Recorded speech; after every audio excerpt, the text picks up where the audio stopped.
Hello my dear student. आज का हमारा कक्षा 10वीं का क्वेश्चन है। यह पृष्ठीय क्षेत्रफल और आयतन से संबंधित है। अभी तक हम 6 क्वेश्चन कंप्लीट कर चुके हैं। आज हमारा 7वां क्वेश्चन है। तो चलिए देखते हैं हमारा क्वेश्चन क्या कहता है। कोई तंबू बेलन के आकार का है। कोई जो तंबू है वो किस आकार का है? एक बेलन के आकार। जैसा कि आप ये चित्र में देख रहे होंगे, एक बेलन बना दिया जिस पर एक शंकु अध्यारोपित कर दिया गया। तो इस बेलन पर देखिए हमने क्या बना दिया, एक शंकु को अध्यारोपित कर दिया गया। फिर यदि बेलनाकार भाग की जो ऊंचाई और व्यास है वो कितना दिया गया है? 2.1 मीटर। तो यहाँ से लेके यहाँ तक की जो ऊंचाई आपको दी गई है वो कितनी दी गई है? 2.1 मीटर। और व्यास कितना दिया गया है? व्यास दिया गया है 4 मीटर। तो यहाँ से लेके यहाँ तक की जो दूरी है ये क्या है? व्यास कहलाता है। यहाँ से यहाँ तक ये त्रिज्या और यहाँ से यहाँ तक, तो क्योंकि जो व्यास होता है वह त्रिज्या का कितना होता है? दुगना होता है। तो यहाँ से यहाँ तक कितनी दी गई है? 4। तो यहाँ से यहाँ तक की जो त्रिज्या है वो कितनी हो जाएगी? हो जाएगी 2 मीटर। इसके बाद शंकु की त्रियक ऊंचाई, शंकु की जो त्रियक ऊंचाई है वो यहाँ से यहाँ तक, ये त्रियक ऊंचाई है होती है, वैसे एल से डिनोट किया जाता है। तो शंकु की जो त्रियक ऊंचाई है वह कितनी दी गई है? 2.8 मीटर। कितनी? 2.8 मीटर। और इस तंबू को बनाने में प्रयुक्त कैनवस का जो क्षेत्रफल हमें वो निकालना है, और साथ ही 500 रुपये मीटर स्क्वायर की दर से इसमें प्रयुक्त जो कैनवस है इसकी लागत भी हमें बतानी है। ठीक है, तो चलिए देखते हैं हम इसको किस तरीके से करेंगे। आप चित्र देख सकते हैं। यदि आपको समझ में नहीं आता है, कोई डाउट रहता है तो आप कमेंट भी कर सकते हैं। तो देखिए बेलनाकार भाग की जो ऊंचाई है, जो बेलनाकार भाग है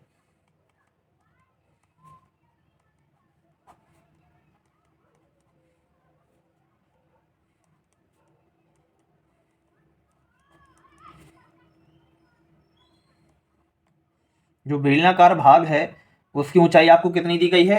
2.1 मीटर। कितनी दी गई है? 2.1 मीटर बेलनाकार भाग की ऊंचाई आपको ये 2.1 मीटर दी गई है। इसके बाद देखते हैं बेलनाकार भाग का जो व्यास है, यहां से लेके यहां तक का जो व्यास है वो कितना है? तो बेलनाकार भाग का व्यास, जो बेलनाकार भाग का व्यास है वो कितना दिया गया है?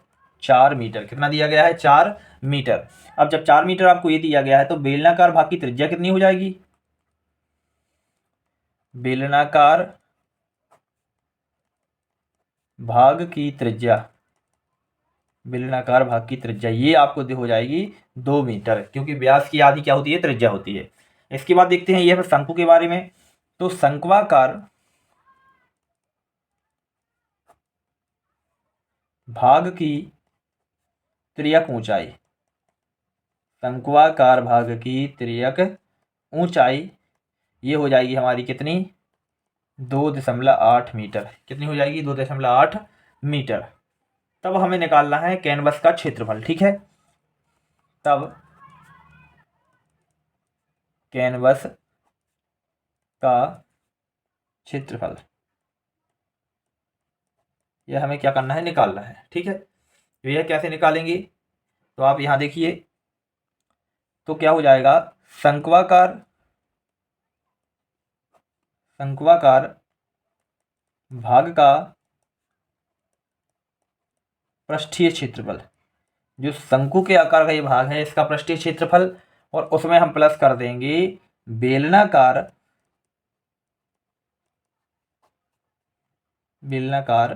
भाग का पृष्ठीय क्षेत्रफल, शंक्वाकार भाग का पृष्ठीय क्षेत्रफल और बेलनाकार भाग का पृष्ठीय क्षेत्रफल। ठीक है, अब हम देखते हैं इनके सूत्र क्या होते हैं। जो शंकु का जो पृष्ठीय क्षेत्रफल ये होता है पाई आर एल। क्या होता है? पाई आर एल। और बेलनाकार भाग का जो पृष्ठीय क्षेत्रफल है, तो बेलन का पृष्ठीय क्षेत्रफल क्या होता है? 2 पाई आर एच।